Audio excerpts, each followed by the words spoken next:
Salut et bienvenue dans Fond du Garage. Alors, une petite vidéo pour vous présenter un produit que je suis sûr beaucoup d'entre vous connaissent, de nom ou même d'usage. Moi, je le connais déjà depuis un certain temps, mais c'est le cousin de ma femme qui l'a remis sur le devant du tapis.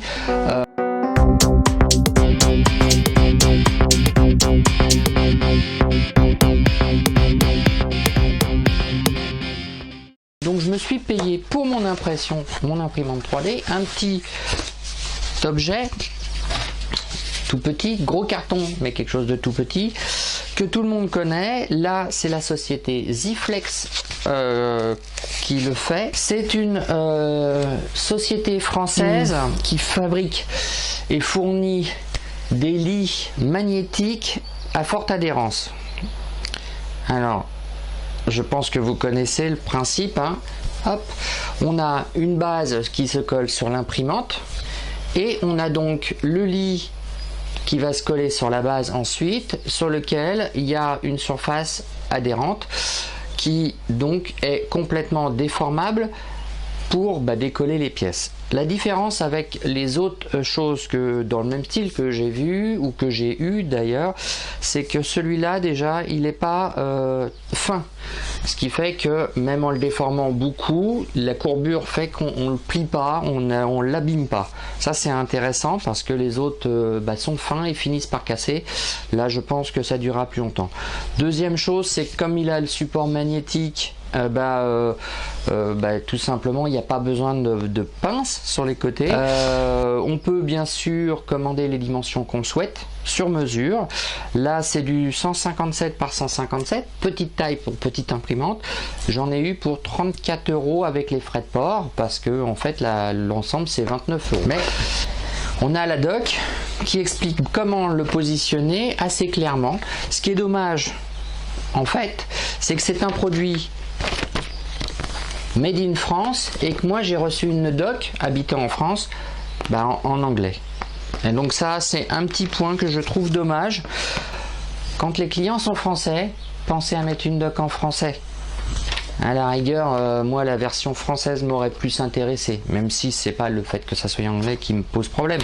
C'est juste parce que on est société française qui vend en France et je reçois un truc en anglais. Voilà. J'ai reçu, je l'ai commandé et je l'ai reçu en 2 jours, hein, donc c'est assez rapide.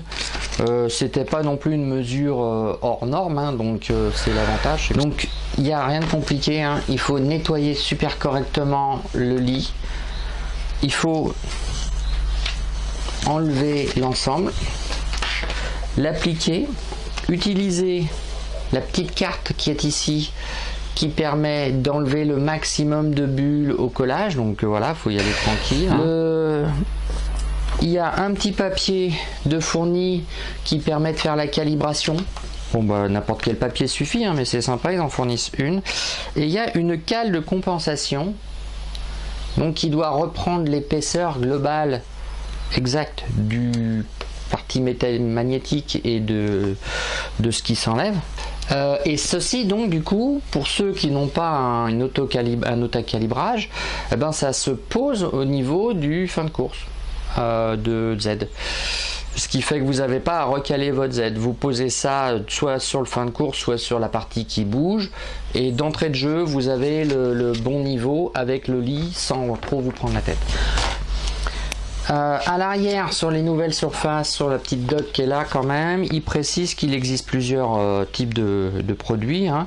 On a une surface qui est New Ultimate Surface, donc c'est celle que j'ai pris, voilà, qui est faite pour le PEA, l'ABS, le PETG et le TPU, c'est ce que j'utilise, avec une température maximum de 120 degrés, d'accord, c'est sur celui-là. Il y a une autre version avec une structure carbone, voilà, qui elle résiste à 150 degrés, et une version pour le PP, donc le polypropylène, qui elle résiste à maximum 90 degrés. Bon voilà, il n'y a plus qu'à positionner tout ça, et puis après on fera une première impression pour voir ce que ça donne. Sur mon imprimante, moi j'avais l'habitude d'utiliser du blue scotch, hein, ça marche très bien, du scotch papier, ça marche très bien. L'inconvénient, c'est qu'on se fait vraiment chier sur certaines pièces à les décoller parce que ça, malgré tout, ça colle bien. Et des fois, le scotch en fait se défaisait ici, soulevait au niveau des zones de jonction en fait. Donc en faisant ça, en revanche, je condamne systématiquement l'accès aux vis pour pouvoir démonter le plateau. Donc si c'est aussi votre cas, faites attention à ce que tout soit opérationnel pour vous. Donc on va mettre un petit coup d'alcool. Donc moi je prends la petite carte parce qu'elle est fournie, elle me servira en plus tard. Donc j'enlève la partie magnétique. Bien positionné, c'est pas mal. On va commencer en le positionnant correctement sur l'arrière.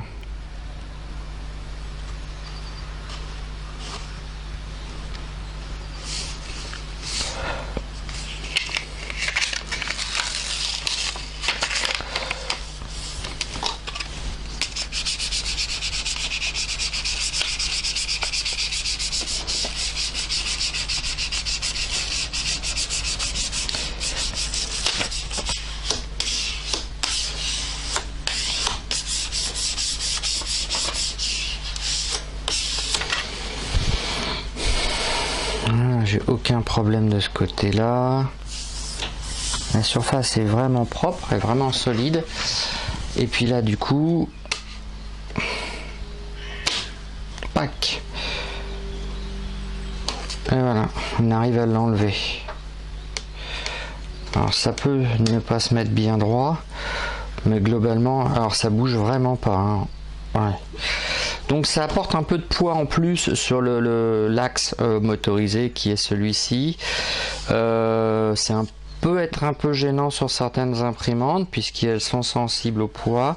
Peut-être que ça sera aussi le cas sur la mienne. Peut-être qu'il faudra que je réduise effectivement la vitesse de déplacement sur l'axe des Y.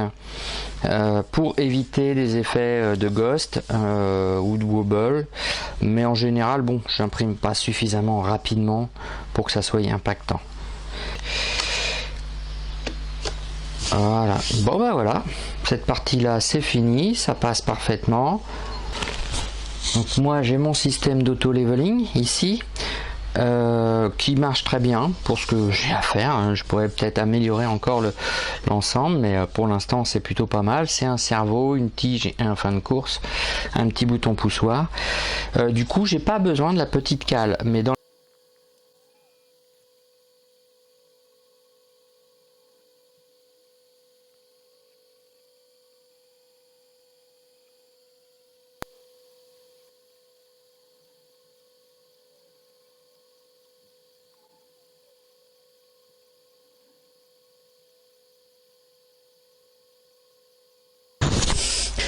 bon voilà, température de surface est suffisamment faible. On va l'enlever et voir ce que ça donne.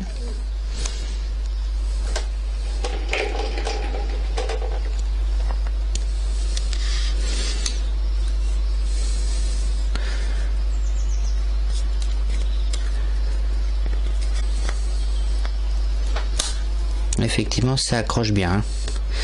Pas photo. Donc la pièce c'est de l'ABS. Bon, elle est pas bien grande mais c'est bien droit. Bon, vous avez vu, ça s'enlève vraiment facilement. Alors l'aspect de surface et d'accroche est vraiment très bonne, ce qui fait que c'est vraiment pas utile à mon sens de mettre comme avant je faisais un lit. Enfin une jupe je veux dire, notamment sur le PLA je pense, parce que ça va vraiment bien accrocher si ça accroche autant que ça. L'ABS donc c'est vraiment quelque chose qui a toujours eu du mal en général à accrocher sans avoir un recours à d'artifice. Là ça marche bien, j'en ai même du mal à enlever la jupe. Je sais pas comment je vais faire. Bon je suis assez content, ça accroche. Bon, il était plus que temps que je passe à cette technologie. Donc pour ceux qui connaissaient pas, Je suis content de vous l'avoir fait découvrir. Pour ceux qui l'ont depuis un certain temps, je suis quand même preneur de vos retours, savoir si pour vous, vous imprimez différentes matières et si au final c'est quelque chose de bien ou pas toujours au top, mais mieux que ce que vous aviez avant. Si vous avez déjà changé la plaque ou pas. Bon, parce que même si ça dure pas des centaines de milliers de prints, je pense qu'au bout d'un moment, il faut la changer quand même. Ça doit s'user, notamment quand on a des restes qui restent accrochés. On est obligé de gratter un peu, je pense. Donc voilà. Merci à vous d'avoir suivi en espérant que ça vous soit utile. Et puis bah voilà, c'est un upgrade super pratique, super utile. Mieux que les versions à clip, plus cher. C'est exact, mais au moins on est sûr que ça se barre pas et qu'il n'y ait pas un truc qui bute sur la tête comme le clip quand on imprime quasiment sur la totalité de la surface. Voilà, allez, salut les fondus et à bientôt dans le fond du garage.